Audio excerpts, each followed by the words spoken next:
Hi guys, it's Duyen again. Thank you so much for coming back to my channel. Over the last couple months, I've been making videos talking about different aspects of filmmaking as well as introducing different positions in the industry. But then I thought to myself, how can I deliver more in-depth knowledge? And then I realized what can be better than having a professional from each of those crafts to come here and share their expertise directly with you guys. And for that reason, in this first video of this series, I would like to introduce Alex Noble, a great friend and colleague. He's a special effect makeup artist, and his credit include Captain Marvel, Ford and Ferrari, Star Trek Picard. Thank you so much for coming here and joining us today. My pleasure. So Alex, would you mind briefly introduce yourself to the audience here, as well as sharing your journey to become a special effect makeup artist? Sure. So, as she just said, my name is Alex Noble, and I am a makeup artist, also doing special effects makeup. So it all began, when I was 16 years old. I was on the set of a Pepsi commercial, and it had the alien from Alien 3. Watching the transformation from Tom Woodruff Jr. into the alien was incredible, because here I am, 16 years old. Here's this guy that is wearing, I'll never forget, a blue Speedo, right? And sitting there, slides on the alien suit, sitting there in the chair like this, and then they glue the feet on, they glue the hands on, he's still joking and he's still Tom, and then they put the head on and seal it in, and he's just sitting there like this in the director's chair, because Tom is like 6'4" and like 102 pounds, so he's literally a stick figure. But sitting in the chair like this, like he's a bug, an alien. Seeing that transformation was incredible. And it went from, oh, hey, Tom, to, holy crap, that's the alien. And suddenly I am fearful of this creature that has now come to life in front of me. And that was kind of the moment that I was like, this is amazing to me, and this is something that I want to do. Basically, when I was in college, I studied theatrical makeup and started working at haunted houses, where I learned, like, basic makeup effects and stuff like that. I was doing a lot of theater makeup, and then did like local commercials and stuff like that. And then moved out to LA in 2002 from Ohio to pursue it full time as a professional makeup artist. And luckily I was able to have some friends that were already well established, and people that I trusted, that didn't really give me anything, but taught me a lot and let me grow into my own. How different between the job of a special effect makeup artist versus a regular makeup artist? I don't know if I used the word right, but like, I guess beauty makeup artist? Yeah, the main difference between beauty makeup and makeup effects, beauty makeup, you don't get nearly as dirty. You're also dealing with a different level of artistry. With makeup effects, it is a level of purity and clarity. Really the best ways that I can think of to describe it, because what I mean by that is, if you're doing a wound, right? Let's say I'm doing a wound right here, right, and it's a fresh cut, right? And it needs to blend with the skin. So the clarity and the purity has to be, we don't see the outline of the wound. We have to blend it completely. With beauty makeup, it's in some ways easier, because you're not dealing with a false skin. You're dealing with the real skin all the way. With prosthetics and SFX, you're dealing with a fake skin that you have to then match to look like the real skin. So there's that aspect of it. The other aspect of it is the creative process. Prosthetics will take a lot longer than a beauty makeup. So there's a lot of prep that gets involved there. A lot of discussions with producers, director. I like to discuss it with the makeup artist as well. So for instance, when I was doing the show in Saudi Arabia, I was the prosthetic supervisor. I was CCing everything to the department head of makeup, and having meetings with her outside to make sure that what I was doing didn't cross what she was doing, and that she knew what she could send to me, and I knew what my responsibilities were. You really have to communicate with costumes, the director, the other departments, makeup, hair, because if the effect gets in the hair, well, then the hair needs to be known that, that there needs to be a reset done or whatever it is. There's a lot of communication that has to come into play and a lot of planning. When it comes to like department, or you belong to a hair and makeup department, or you more belong to the special effect department? So interestingly enough, I found out working overseas that sometimes prosthetics come under the special effects banner. And in America, special effects is anything that affects an actor. So like for instance, wind, snow, rain, sleet, explosions, dust, all that kind of stuff. Anything that is not glued to the actor but affects the actor, I'm simplifying, of course, is a special effect. So what we do is makeup effects. So technically we fall under the makeup category. But when I was in Saudi, our SFX department was the one that was in charge of the prosthetics. Okay. So that was interesting. And then on the second show that we did, I was the head of the entire department, so makeup, special effects, and hair. And so we made all of our prosthetics. We did everything from scratch, and we didn't have anyone to answer to except for the producers. Early in your career, anyone or any sort of work that influenced your style or your career?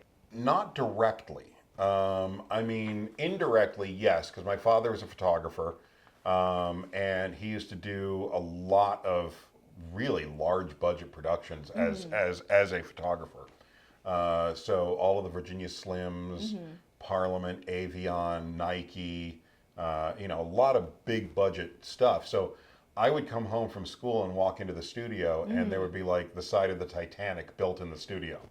And the next day it would be like an Old West bar, or I'd get picked up at the studio and transported to Universal Studios backlot, where we're shooting in a castle. That is so and it's cool. like it was just it was wild. So seeing how all of that came together, and what can be made out of literally an idea was very very influential into my desire to join this industry. In regards to inspiration comes from everything. I mean, I'm not gonna lie, I spend a lot of time on websites that I should not. And I'm not talking about adult stuff. I'm talking about like gore, people getting beheaded, train accidents, animal attacks, stuff like that. A lot of people think it's unhealthy, in general, not like, Alex, you shouldn't do that. But for me, it's research. Right, exactly. Because, like I had to do a makeup on somebody that had survived a train wreck. Well, if I hadn't seen footage of real people surviving a train wreck, I wouldn't have been able to really do that makeup with the sincerity and honesty that I think it deserves, which sounds slightly like, oh, I need to have sincerity. It's not that. It's that I want it to be believable. And if I don't believe it, there's no way you're going to believe it. Right. But yeah, I mean, inspiration comes from everything, I mean, I was inspired by a brick the other day. Oh, really? How so? I was doing a photo shoot. It was a test makeup, and I was standing outside packing up my car, and I looked down, and there's these beautiful bricks that are like a really like burnt umber kind of burgundy, and I'm like, I'm gonna do something with that, and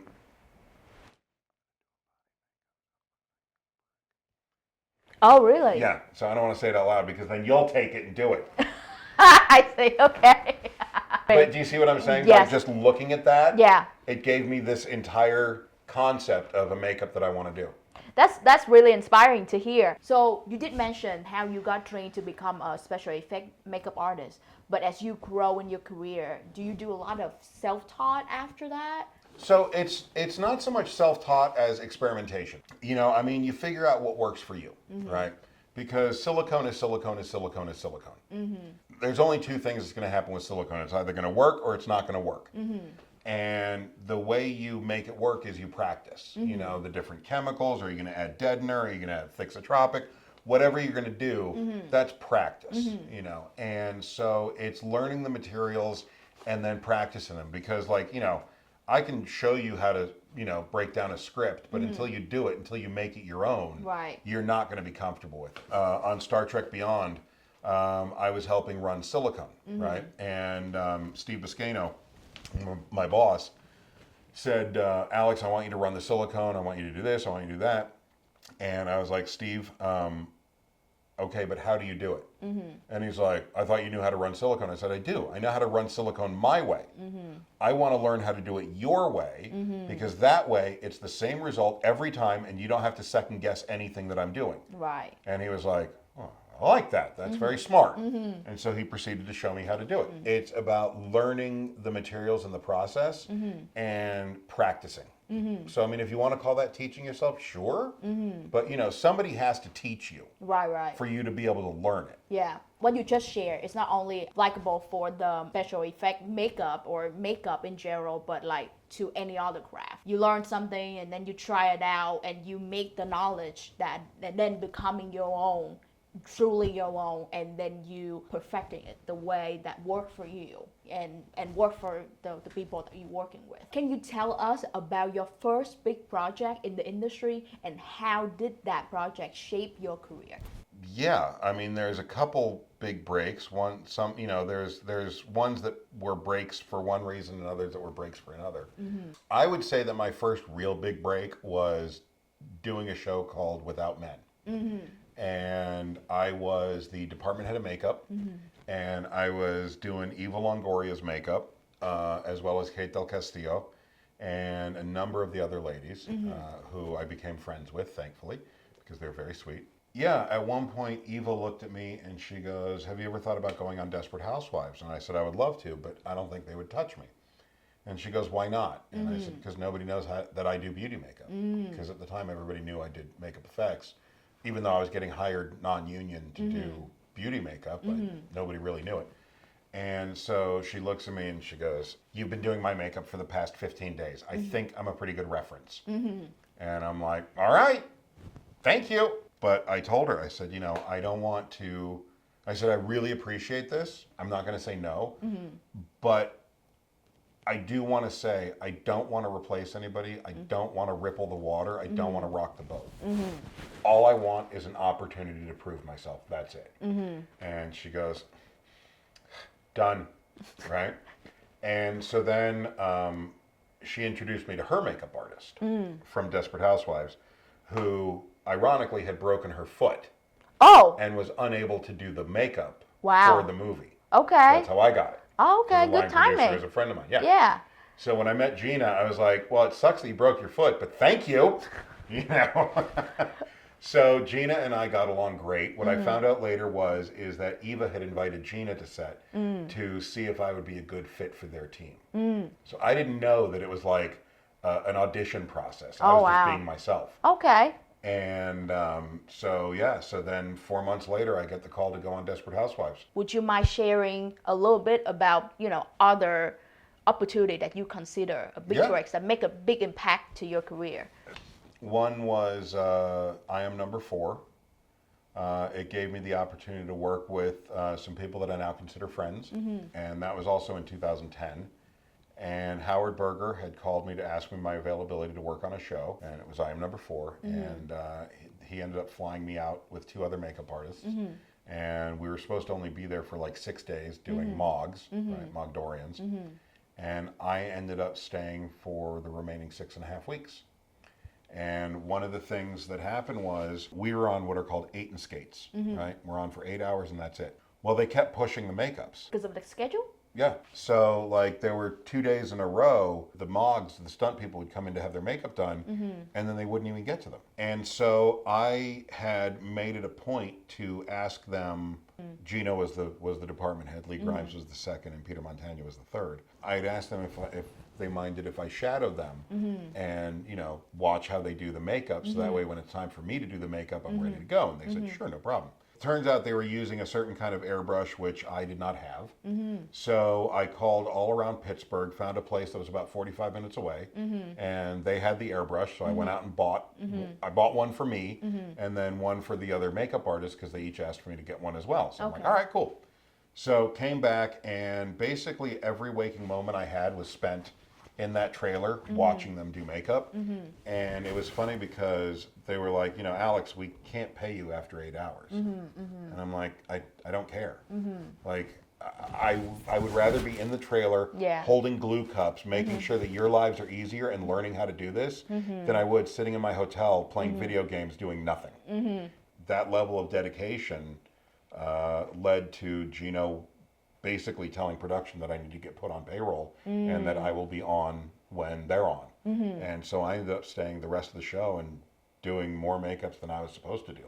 That was amazing because, you know, it gave Gino and Lee and Peter time to get to know me and see how I do my work and this, that, and the other. Another one was Army of the Dead, where I got to work with some makeup people that honestly didn't think that highly of me. And it was because of rumors that they had heard that had been started by a specific person. They were based on truth, but turned into a lie. And so, as an example, the rumor is that I had showed up to set late by like 19 minutes and then demanded that I go to breakfast before I start work. That's not a good rumor to have going around about. Right, exactly. The truth was I had shown up on set and they told me to set up in the trailer. I went to set up in the trailer and then somebody else was like, no, you're not supposed to be in the trailer, you're supposed to be in the bungalow. So I tore down my station, moved over to the bungalow, right? Set up in the bungalow and they're like, no, you're supposed to be in the upstairs bungalow. And it's like, guys, somebody hold my hand and take me where I'm going because, you know, I'm not going to do this 5 or 6 more times. Right. So they finally get me up there and at that point I'm ready to go. And then I think it was like the next day or 2 days later, I didn't know at the time what an NDB was, non-deductible breakfast. Right. I didn't know how that worked. All I knew was make sure you eat within 6 hours of your call time. That's all I knew. I didn't know the specifics, right? Right. And so I went to the guy that was in charge of me and I said, hey, do you mind if I go grab breakfast now? Because the actor's not coming in for 20 minutes. And that way I have my breakfast and I don't have to worry about ND being later. And he's like, yeah, that sounds great. Suddenly that gets turned into I demanded to have breakfast before the actor came in. So the show that I got to work with people on, they saw my work ethic and they saw that that was an absolute lie. And, you know, I was like, you guys know the story. You guys know the story. Which version do you believe? You've seen me in action and you know me personally. Which one do you believe? And they're like, yeah, yours. I see. There you go. Do you have any advice if somebody dealing with the same situation that you mentioned? Yeah, so I mean, I found out the best advice is to just do the best job you can and move forward. I found myself really obsessing over what was said and who said it and how can I get to the bottom of it and how can I solve this and how can I... And what happens is the more you try and solve it, the more you sound like a lunatic to the people that you're talking to. And luckily, I had some very dear friends who were honest with me and told me, Alex, when you act like that, this is the way it appears. And they said, we know you're innocent, and we tell people, if we hear the story, that that's not what happened. But when you go after it like that, it makes it seem like you are trying to hide something or that there may be validity to it. As opposed to if you just let it roll off your back and just continue doing the best job you can, then what'll happen is the people that you work with in the future who then hear that story will respond with, well, that's not at all what I saw. What I saw was Alex being completely professional and, you know, willing to take one for the team. And, you know, so honestly, as much as you want to be like, I need to know who said it and why they said it and blah, there may be no reason. In this case, it was somebody who just liked to start rumors. Eventually, years later, I met up with somebody who was like, oh yeah, I was a victim of that same person. You know, if you do have a problem with somebody or you do hear that somebody is saying something, absolutely address it. Absolutely. You know, you can call the person up and say, listen, I heard that you said this. Is there truth to it? If there is, why? You know, you don't have to be, you know, mean. You don't have to be nasty. But, you know, in a situation, you know, that happened probably 5 years ago, somewhere in there.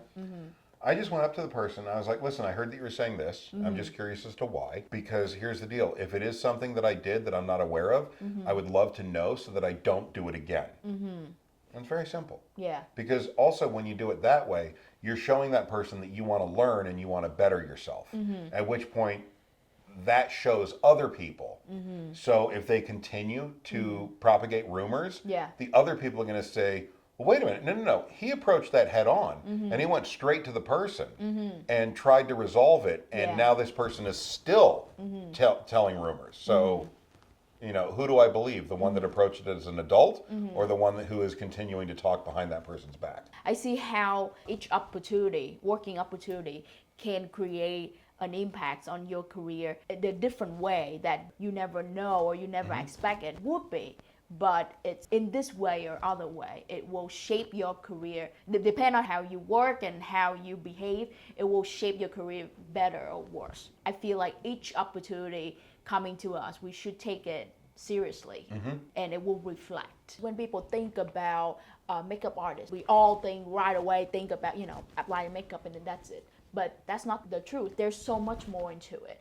And so I would love to hear you share about the creative process and the working process as a special effect makeup artist or the beauty makeup artist, from the point when you got hired for the job, like the hiring process, and until you finish a job. So a lot of the hiring process is knowing the person knows you. Because very rarely will I get hired out of the blue.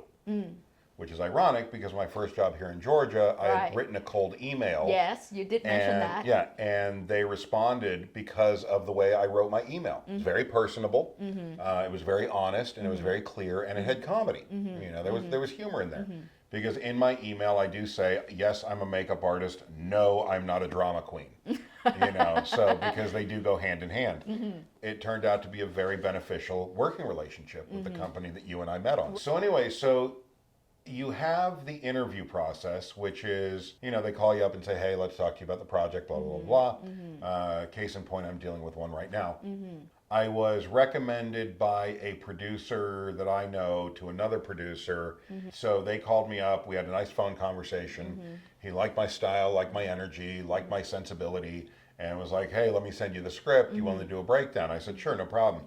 And so you read the script, you do the breakdown, you then, in my case, I like having conversations as soon as I'm done doing the breakdown. Then you would have the creative meeting where you really define what everything is going to look like, how it's going to be seen. Like for instance, hey, we're doing a slit throat. Okay, well, is the slit going here? Is it going here? Yeah. Are we going to be seeing it from this angle? How do you want it? Do you want the head to go back and you see the throat split open? Like all of those conversations need to happen. Right. And then you design the prosthetic based on that.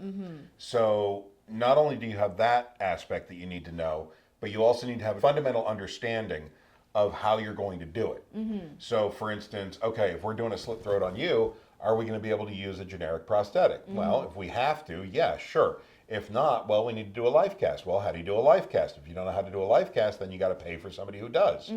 As opposed to if you know how to do a life cast, then you save money there. You still charge production, but you're not charging them as much as some other company would. Right. And then you just go through that process. And, hopefully they give you a test day where you can test everything out and make sure it looks good. Or if it's, something like a slit throat that is pretty much second nature, you're like, I don't need the test day. You just test the blood work, the blood rig, make sure that works the way you want it to work. Send them a video, say, hey, this is what it's going to look like. Do you like it? Yeah. Okay, great. No. Okay, what do you want done differently?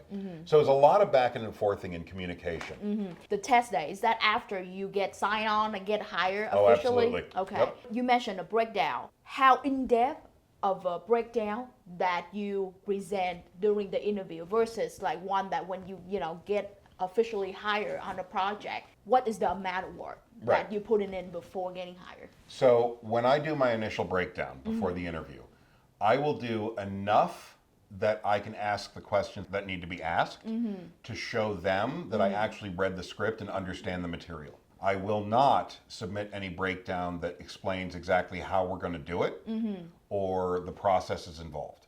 Because if you're not paying me, you don't have my ideas. But if you're interviewing me, then yes, I will do my best to make sure that you know that I read the script, I'm interested, and these are the questions that I have to show my interest. Because I'm not going to be asking, useless questions. Like for instance, in this one that I'm breaking down right now, they're talking about doing a brain surgery. So I'm asking questions like, okay, so are we shooting it from behind? What angles are we looking at? Do you want to see stuff being taken out? You know, what exactly, how is this going to work? So, you know, and in regards to the tool that they're using, is the tool going to actually operate and blah, blah, blah, blah, blah. So it's enough of a question that shows them that I've read the material clearly. With that initial breakdown, is there details about like budget or like an estimate of the budget that needed, or is that more like after hiring? Yeah, in regards to the budgeting, so this project came to me and said, we have $100,000. We're looking to keep it as close to that as possible. Okay, great. That gives me an idea of what we're looking at. When me and my business partner did the original breakdown, we came in with a number of like 97,800, something like that. So it was within the $100,000 mark. But there are times like on the movie that I talked about earlier with Eva Longoria, where they told me that they were going to give me $3,500 budget, and I'm like, I need more. I need $4,200. That's the max that we're going to spend, and I ended up coming in at 41 something, 4120, and so you know, it's like I told you what I was going to need. I wasn't lying. So like including the rate and everything and the material. Correct. Got it. How about when you get hired, just as a team member, not as a department head? How's that different? Usually, that's texting a friend saying, "Hey, do you need help?" Okay. You know, or you know, moving out to Atlanta, you know, I knew some people, but I didn't know a lot of people. So I ended up going to one of the makeup conventions, met a bunch of people, established relationships with them, and then just texted them, hey, just so you know, I'm not working right now. If you need any help, let me know. And they call me up and bring me in. Do you have to interview if you're not a department head? Usually it's somebody you know, and then they just hire you and they work out the detail with the production, and you decide whether the rate works for you or it doesn't work for Correct. you, and then you hop on. So that's the hiring process for you as a department head. And after you officially got hired, what is the next steps into prepping and production? So after me getting hired, it's figuring out the best team for the project. If it's a very beauty heavy project, I will bring in a beauty heavy team. If it's effects heavy project, I'll bring in an effects heavy team. But the thing is that I will not hire anybody simply off a resume. It just won't happen. People lie on their resumes all the time. You know, it's like people are like, but I worked on Marvel, and it's like, yeah, but you were mopping sweat off somebody's brow. You didn't actually do any makeup. I worked on Walking Dead. Okay, again, you were painting eyes black to hide behind masks. What kind of makeup were you doing though? So for me, it's like your resume can be stellar, but we're meeting for lunch, like, or coffee or something like that, so I can get a feel for you. And if you say that you were a certain specific position on a certain specific job, chances are I know the person who ran that department. I'm calling them. So like I had a situation where I was doing a show, and this girl said that she done makeup on a J-Lo video, right? And so I called up her makeup artist. And I was like, hey, dude, quick question for you. Resume just crossed my desk. She said she worked on a J-Lo video. Is this true? And he's like, let me call you right back. I said, no problem. I said, just want to make sure nobody's trying to steal your glory. He's like, no, I appreciate that. Because the other thing is, I don't want a liar. I don't want a liar on my team. Right. And also, if I know somebody and I know that somebody else is trying to steal their glory, no. Her makeup artist called me back and was like, yeah, she was on the music video. She was doing band members. So when I met with her next, I was like, so what did you do on the J-Lo video? And she goes, oh, I was just doing makeup on the band members. Okay, cool. So she was honest about it. She was honest. Yeah. But you see, she never knew that I called Jennifer's makeup artist. And that's the thing. You never know who's going to make that phone call, because I will. Besides, you know, honesty, of course, and know how to do makeup, any other criteria that you're looking for to get a perfect team. Yes. A sense of humor is absolutely required. Absolutely required. If you're one of those people that gets offended by the color of water, you're not on my team. If you are somebody who is always wanting to find a problem, you're not on my team. Sorry, I don't care. And that goes for anyone. I don't care if you're trans, I don't care if you're black, white, you know, Asian, whatever, it doesn't matter. If you have a good sense of humor and you are a good human being, you are on my team. If you are not, you're not. Because my thing is I only want to be surrounded by people that I know not only have my back, but each other's backs and the back of the project. Because any one of those people, as a weak link, can ruin the project. Right. And if yeah. it's under my name, I see. And then, so after you get that perfect team, what is the next step of prepping and going to production? Well, usually I'll have either a Zoom meeting or we'll all meet together, Yeah. and talk about it and just kind of go over and, I'll determine who's going to be doing what makeups. I'll usually figure that out within like the first week, depending on timing, because everybody's different. You don't know how long somebody's going to take. I can estimate. I can estimate till the cows come home. Yeah. But, it's not going to be a true estimate until the end of the first week of shooting. I say 3 days with the same actor will give you an accurate representation of what's going to happen. What is the proper prep time for you, and what you do during those times? It depends. I know on the show that we met on, I want to say it was a week worth of prep. Was it a week or was it like 3 days? Maybe 3 days. I think it was 3 days. No, I think it was 3 days. Because I told them that I'd be able to do the prosthetics on set. That's right, yeah, because they were very low level prosthetics.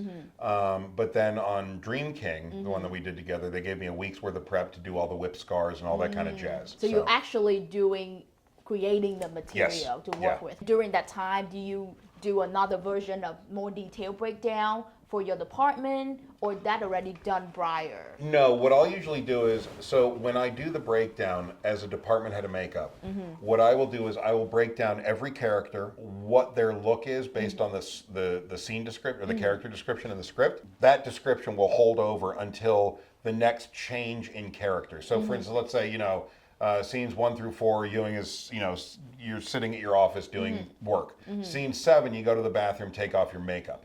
So now scene 7 is Ewing goes to the bathroom, takes off her makeup, naked face. And then that would be, the notes on your character would be naked face until the next scene. time. Right. And then, so that way, so like for instance, in this script that I'm doing right now, it's a brain surgery scene. So at some point she's going to have her head shaved. So the note is head shaved, bald cap until this scene. So every single scene that she's in has the note bald cap, bald cap, bald cap, bald cap, bald cap. During that prep time, do you have to do a lot of meeting up, collaborating with other departments? The predominant meetup is going to be with the ADs, the director, and the actors. Costumes just needs to know what we're doing, or I need to know what they're doing. So like for instance on Desert Warrior, the movie I did in Saudi, well the first one, there was a lot of calls for like spears and arrows to get stuck into people, and at the time I wasn't sure what their costume was going to be. So I talked to costumes, I'm like, hey, how full of an armor setup are we talking about here? And so they showed me the mood boards. I'm like, okay, great.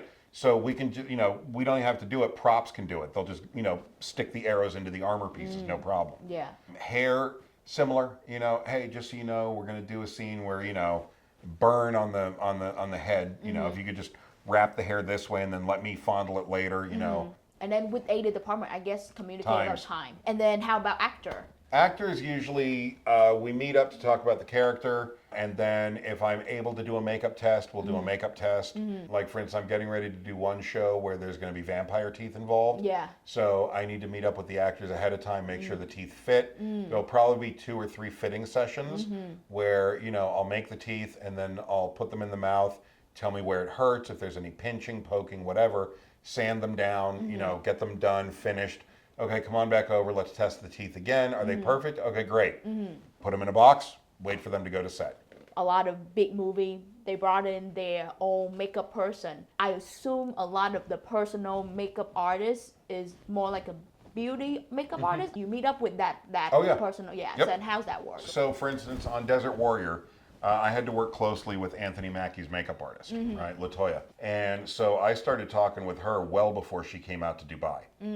And we established a very good rapport very quickly. One of the things was she had to know what the materials were, the scar that we were making for Anthony. We made it for her. She applied it. There were a couple times that I think I took it off. What are the things that you do as a makeup artist on set that people don't usually think of? Day to day, usually what I'll do is once the makeup's done, I'll take a moment to recuperate and recenter.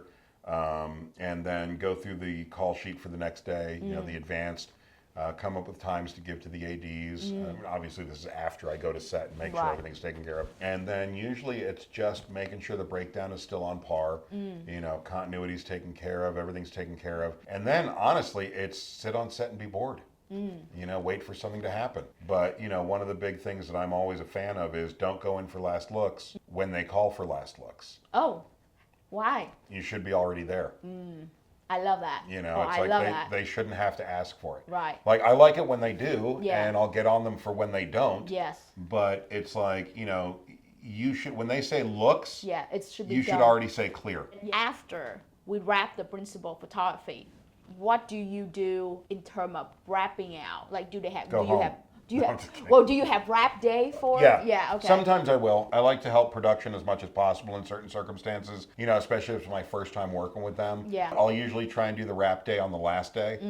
But, then it's putting together the continuity book, submitting it so that they have the continuity records and everything like that. But I'll usually do that after they've given me my last paycheck. Right. Because if you haven't paid me on time, you're not getting the wrap book on Right, time. I totally hear you, and that makes sense. Do you have to do like returns or things like that? Or like, let's say there's material that didn't get touched. It depends. Like on the last show, I think we went through $300 worth of materials and I only used about 150 of it. But because it's chemicals and stuff like that, they're like, just keep it. I'm like, you sure? Like, what are we going to do with it? I'm like, nothing except let it rot on a shelf. And they're like, exactly. So why don't you keep it? Yeah. But there have also been shows that I've done where they're like, oh, that's an empty cup of makeup. Okay, you need to turn that in as an empty. I'm like, what? Well, there's a couple reasons for that. One is because there have been makeup artists and actors Right. who have abused that. Yeah. But then there's also the jackasses who are getting paid to do that. Right. Just nitpicky thing where it's Right. like, we need to justify their existence. So Yeah. let's have them dig through the garbage and make sure that everything is accounted for. And then after that, on to the next job? Okay, and repeat it all over again. What is a typical work day for you on set? So I will tell you about Fear the Walking Dead, Okay. because that was the most intense makeup effects job I've Okay. done. Usually it would involve waking up at 3 or 4 in the morning, getting on the van outside of the hotel, getting bused to set, which is usually about 45 minutes. And we get in there, set up the trailers, and then start doing zombies, one after the other, one after the other, one after the other. So we're doing prosthetics, we're also doing paint and powder zombies or airbrush zombies, and then it's relax, bring your pulse down, have a cup of coffee, Yes. joke about how easy it was, and then grab your stuff, go to set. And then it's usually try and find a shady spot, stand by with mouth goo, because you'd have to do little drips of black goo into their mouths so that they didn't have pink tongues and pink teeth, pink gums and like, Yeah. hi, I'm a zombie. Look at my completely healthy tongue. And then after that, you gotta go to lunch. And then after lunch, you do it all over again. After lunch touch-ups, it's usually just applying more blood or just, gluing a little flap down here or there. Sometimes, whole pieces came off, at which point it was like, we just don't have time. So Yeah. let's just cover it in some zombie goop and blood and call it a day. At the end of the day, do you have to take the makeup off? So if it's a prosthetic and it's glued on, we're taking it off. If it was the paint and powders, then we would give them baby wipes with isopropyl myricate. And then they would scrub their face and rub it off on them on their own. A couple reasons is it's a very timely process and they wanted to get us off the clock as quickly as possible. B, it was Mexico, so people didn't mind, because they're like, I'm a zombie. I'm like, trust me, dude, I'd be there too. Like, you guys want to do me up as a zombie? I'm right there with you. I'll do it. Because who doesn't want to be a zombie in a Walking Dead show? And they never did make me a zombie, but whatever. Fine. Okay. People think like, oh my God, you're a makeup effects artist or you're a makeup artist. That must be magical. It must be great. You make so much money. Wrong. On every single aspect. It is not glamorous. You are literally going in before the sun comes up. You have to glue things into parts of human bodies that you shouldn't see unless you're with somebody. There's every aspect of not normal that you could get into as a makeup effects artist. So one of my favorite memories is actually the first memory that my dear friend has of ever coming on set. It was her first movie, and she was playing our demon. And I was doing her Afghani makeup, right? And so she walks in, Now keep in mind, first time on a movie set, right? She walks in, she sees me doing this to a naked chick because the naked chick had to be the demon who like takes a robe and does this. Oh, okay. But she was clean shaven.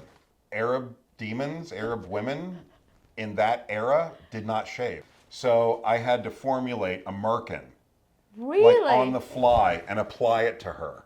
And there I am face to face with the goods and like just, yeah, in comes Mercedes and she's like, oh, hi. I'm like, hi. How long it take for you to do that push? About 30 minutes to make it and about 20 to apply it. Really? Yeah. So more No, time 15, to make 15. it. And did you know it beforehand? So I asked her the day that she showed up, which was that morning. And I said, hey, just out of curiosity, are you clean shaven or do you have hair? And she goes, no, I'm waxed. And I'm like, oh, okay. So I asked her, I said, listen, are you okay with me putting a merkin on? She goes, yeah, absolutely. I'm like, all right, cool. I'm like, but are you okay with me putting it on? And she's like, I don't care. I'm like, all right, cool. Just want to make sure because I do have Rhonda there. She can do it. And she's like, Alex, you do it. I don't care. I'm like, all right, fine. So, because that's one of the things, especially now, you got to be very careful of is, people being insensitive or, stuff like that. Right. And that's why I'm saying, when I choose my team, I choose people that can roll with the punches and don't get easily upset. Right. Because if she had said, would you mind if Rhonda did it? No problem. Absolutely not. It wouldn't be, oh my God, I can't believe she doesn't want me to do it. You know what I mean? Right, exactly. But then again, the other thing is that when I am working, I don't put on this. I'm not a dude. I'm a makeup artist. Right, yeah. You know what I mean? So I don't look at women as a sexual object or a romantic interest or anything like that. Yeah. So I think that because I have that mentality and because I have that vibe about me, very few women have ever been uncomfortable with me doing their makeup in a delicate manner.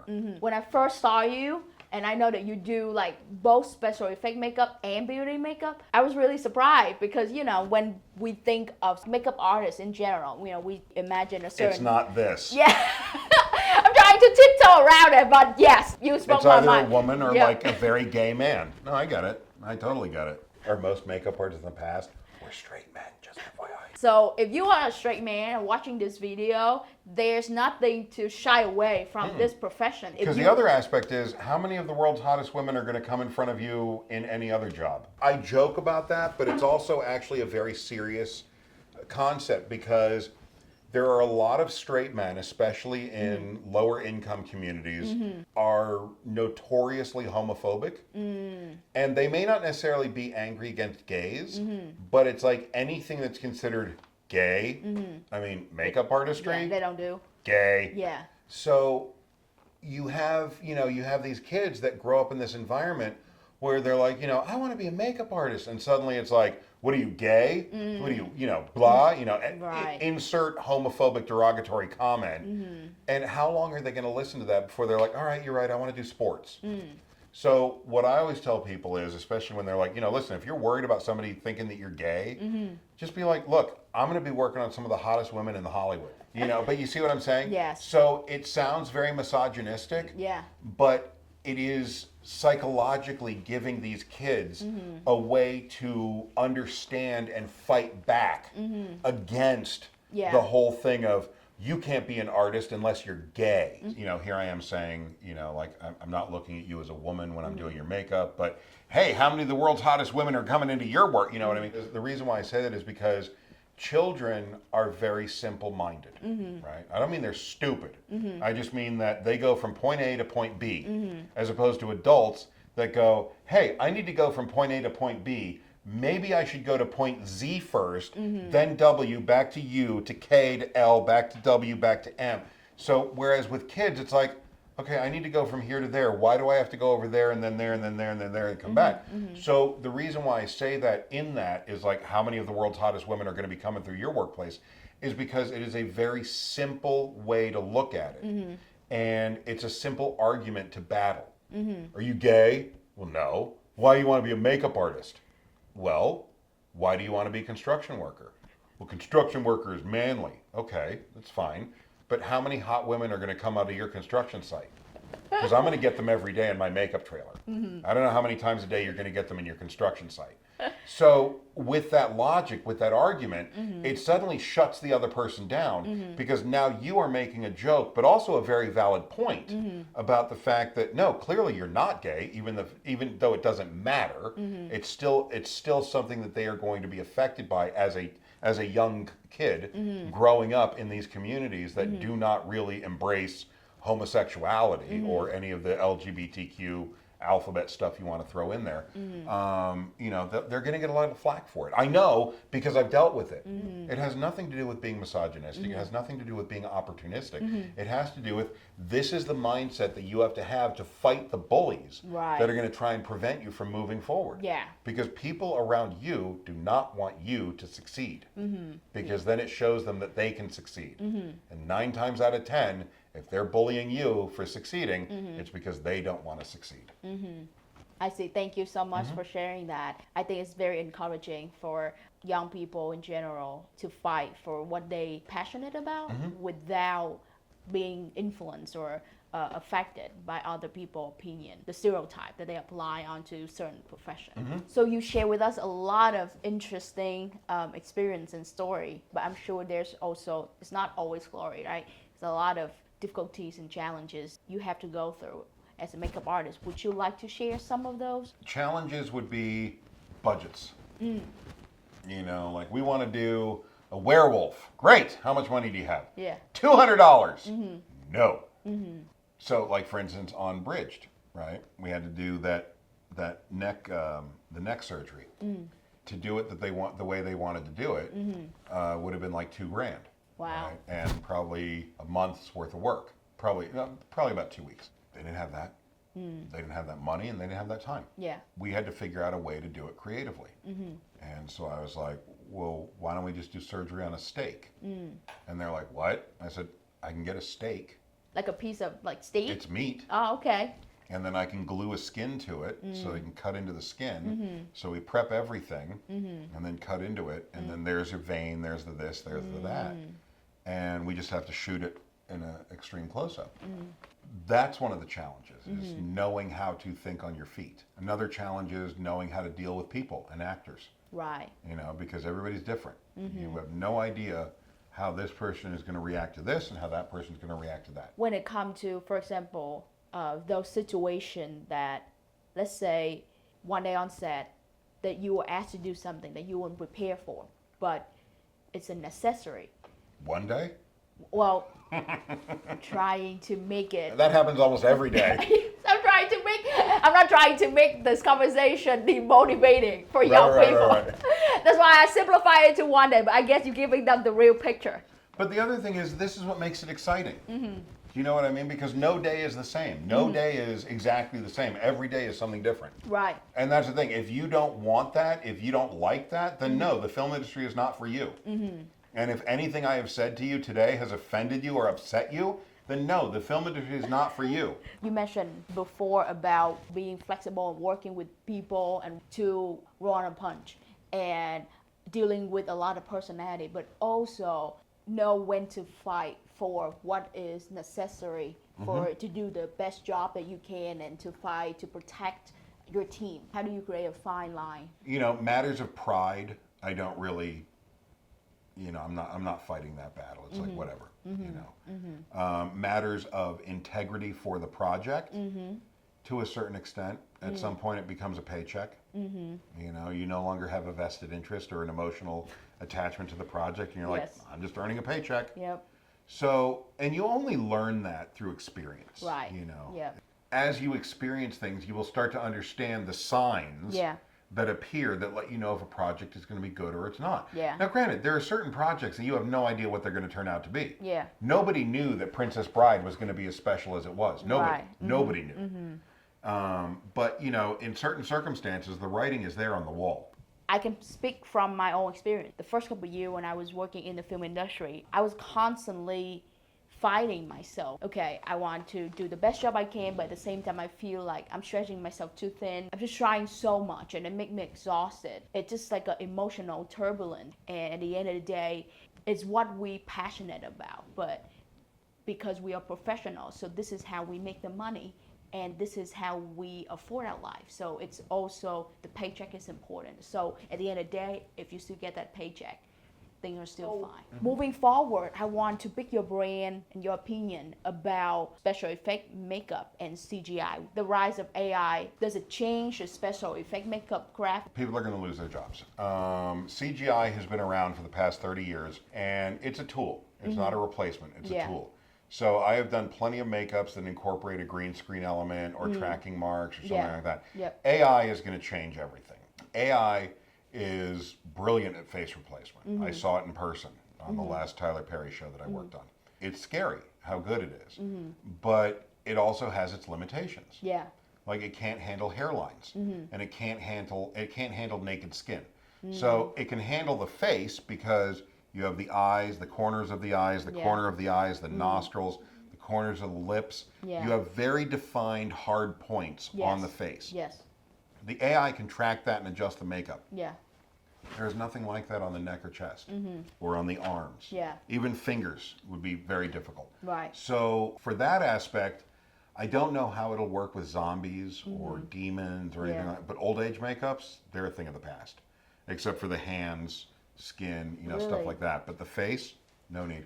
There will be need for like neck pieces, and like cowls and like, hair pieces and stuff like that. But that's only going to be for probably about 3 years, and then they'll figure out a way to get around that. Regarding the bodies, I don't know that that's ever going to be within our career. I don't know that that's ever going to be a replacement. But the other thing is that with beauty makeup, I think it's safe because you've been scripting for a long time. Do you think that there's any woman actress alive or some men that would go on set saying, no, I trust the AI to make me look good in camera? No. Am I right? Yeah, definitely. So there's always going to be a need for makeup artists. Yeah. But I think that AI is, like I said, about 3 to 5 years away from replacing a portion of what we do. Yeah. So you mentioned that CGI was out there for a long time. But do you know if when it first came out, was it like threatening for people? 100%. But does it 100%. end up creating more jobs and opportunity? No. Okay. So No. it did take away some Absolutely. jobs. They were able to do monsters and stuff like that for incredibly cheap. And they looked incredibly cheap, but they didn't care. All they wanted was to turn a profit. So I can't argue with that. But, you're looking at a werewolf Yeah. that would cost $500,000, maybe, Yeah. $250,000 Yep. from start to finish. And they can get away with CGing it for 75. Well, it looks like crap. Yeah, but it doesn't matter. We're still going to make a profit on our DVD sales. Right. Back when DVD was around. So no, it definitely took away jobs. But it also expanded the makeup category because now we could do things where like Batman Dark Knight with Two-Face. That scene in the hospital would have never been possible had it not been for CG and a combined makeup, VFX and physical makeup. Right. People that already out there working as makeup artists as well as other people that looking to get into makeup for film industry, what can they do to not compete but I guess survive? I would say learn how to use ZBrush and sculpt digitally. Second is make sure you have a backup plan because the film industry is very volatile. You don't know what's going to happen. I mean, I moved to Georgia knowing that I was going to be getting work from the moment go, and I had it until July, and now it's been dead slow. Yeah. So you don't know what's going to happen. So always make sure that you have a backup. What's your backup plan? Camera. Yeah. Oh, okay. Because I worked at a news station. Right, as a you cameraman. mentioned that. I see. Do you have any advice for young people looking to get into this profession? It depends on what aspect. I mean, if you're looking to do it full time, like I said, I'd have a backup plan. Your chances of making it are slim. And it also depends on what part of the world you're in. Here in America, slim. Somewhere else, great. Saudi Arabia, fantastic. Yeah, Vietnamese film industry is growing really fast. And there they you have go. at a lot of room. If they jump in right now, this is right where the start is, and we have a lot of room to grow. Let's say somebody that have zero experience, but watching this video and feel inspired and want to get into it. What is the steps? First of all, don't let anyone tell you no. including me. YouTube is a good resource for certain things, but nothing is as good as having a mentor or talking to people. You also got to be very careful because YouTube and Instagram will teach you a lot of wrong things as well. They'll do intentionally wrong things to make sure people comment and say, that's stupid, that's wrong. And then they have plus signs to the algorithm. So also study movies, you know, movies that you like, movies that you don't like, find out who the makeup people are. If there's any way that you can reach out to them or learn about them or anything like that, reach out. Because here's the thing, if you say you want to be a makeup artist and I'm like, okay, what's your favorite makeup for film? And you're like, well, I don't know, go away, I don't care. You have just told me that this is something you want to do, but you have no idea what it is. I would rather have somebody who doesn't know anything and is like, okay, so this is what I want to do. What movies do you recommend I look at? Come, sit, let's have coffee. We'll talk all about it. You know what I mean? You know, and like I have a protege right now who I told her, I said, I'm not going to recommend you as a makeup artist for the first year because I want you to work as a PA so that way you can learn the industry from the ground up. Right. Because that way she will not only be earning money for being on set, but she will also meet other makeup artists by being a PA. Right. And then they will talk to her and say, hey, what do you want to do? And she'll be like, I want to be a makeup artist. Well, why don't you come talk to us? You know, let us know when you have this done. And then it very organically evolves into, yeah, remember I worked with you on blank? Yeah, I'm doing makeup full time now. Yeah. Or they will call you and say, hey, are you still PAing or do you want to come in and do makeup? At which point it's a very natural progression into doing what the job is that you want to do. Do you think that getting formal training or certification from an institution is a must to be a makeup artist? No. The only time you need certification is if you want to be a hairstylist. Oh, okay. Which I think is kind of ridiculous because we deal with a lot of chemicals too. And a lot of the chemicals that we use can also damage you. So I think makeup artists should be certified as well. Now you do have to be certified if you're going to be an esthetician. So estheticians are allowed to recommend products to use on your skin. As a makeup artist, I cannot. So no, you don't need formal training. Formal training is good in that it teaches you the way the car works, but it doesn't teach you how to drive the car, if that makes sense. Yeah. It'll teach you how to apply a bruise. It'll teach you how to apply, you know, a swollen lip, but it won't teach you when it's important to know what it needs to look like and, you know, at what point in time do you tell the director, look, we don't have time to do this. Can we just shoot it from this angle? Like, it doesn't teach you all that stuff. That's the stuff that you learn real world or working under somebody. Is there any typical mistake that you see a lot of beginners, makeup artists? Yeah, arrogance. Thinking they know it. And I mean, I had that happen on a show years ago, and the guy was like, yeah, I know what I'm doing. I'm like, all right, whatever, dude. I said, look, I'm just telling you, like, you know, they told me that you're doing the prosthetics, so as a courtesy, I'm coming to you to say, hey, do you need my advice or guidance or help on anything that you're making? Yeah. And he's like, no, I know how to do it all. I'm like, okay, so you know that we're going to be doing Bondo transfers and stuff like that, right? He goes, yeah, I know how to do all that. I'm like, all right. I said, listen, here's the deal. I said, I want you to be honest with me right now. I said, tell me what you know and what you don't know. If you don't know something, I'll happily tell you about it. If you're unsure of something, I'll happily tell you about it. But if you tell me you know something and you don't know it, I'm not cutting the rope. You know, when you hang yourself, I'm not cutting the rope. Yeah. First day comes up that we're doing prosthetics, and he had made all the Bondo transfers, which are basically a glue that's gelled into the shape. Put them on the wrong side of the acetate so they didn't come off. So we couldn't even apply them on the skin. I see. And I was like, this is going to be your second and only chance. Tell me what you know and what you don't know. And that was when he finally came forward and said, you know, well, I'd read about them and this, that, and the other. And I'm like, and then another one was, there was a girl who agreed to do an old age makeup for $500. And it came out on set and it looked absolutely garbage. Absolutely garbage. You know, now you're doing something, cutting other people significantly under budget. Yeah. Thus infringing upon their livelihood. When in all honesty, it would cost $15,000 because the level of molds that need to be done, the level of prosthetics, the materials, the expertise. Yeah. You know, yeah, you may be doing $3,000 worth of materials, and the other 12,000 is for the experience of people that know how to do it. But because you charged $500, Yeah. now you've shown this production company that if you did it well, that it can be done for $500, which is completely unacceptable. But at the same time, I knew it wasn't going to come out well because you charged $500. Right. So now you've shown this production company that you can't do what you said you would do, and that they can't pay $500 for an old age appliance. And the very cool thing was, I told her, you know, she's like, "What do you think about the prosthetic?" And I said, "Honestly, it looks like crap." And she's like, "Yeah, I don't like it either." I'm like, "Good, that means there's hope." And that was how our friendship began.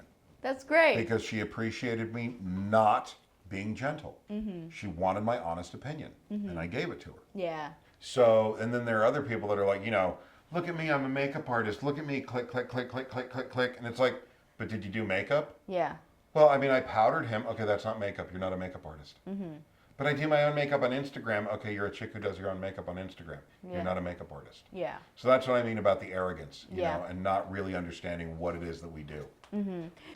Would you mind tell us some essential skills that you think is important for a special effect makeup artist to have? Yes. So some of the essential skills are color theory, because blood will do certain things under certain light that it won't do under other light.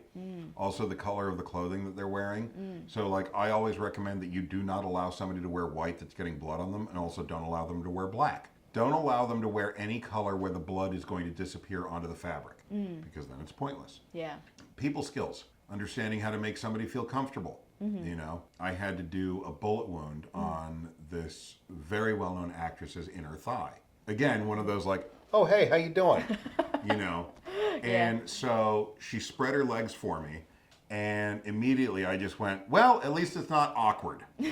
And she just started cracking up, right? Which instantly made her feel comfortable, because it let her know that I know that this is a very awkward situation.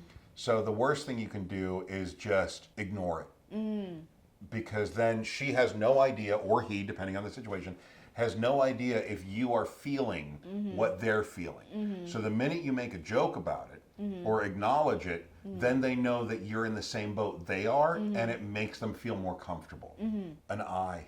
Really, just have an eye, and you can't learn how to have an eye. You have to have the eye. You can learn how to use your eye, but if you don't know what looks real and what doesn't look real, that's a problem. And then, is there anything in terms of makeup specialties? I guess basic things that required for a makeup artist to know to be able to get hired on a job and be able to do at least a decent job. Sanitation is a big one. You know, knowing not to use your brushes on somebody else, knowing not to use brushes that you used on this person without sanitizing them. And there is a difference between sanitization and sterilization. Sterilization you will never get. Sanitization, yes, you can get. Fundamental understanding of beauty makeup, corrective makeup, bruising, dirt, you know, because dirt is a very magical thing. You need to know how to do it so it doesn't look like it's been put on with a brush. So the next part, I have some of the screen grab from some of the movies and trailers from Vietnam. I would like you to take a look at it and tell me what you think, if they do a good job or a bad job.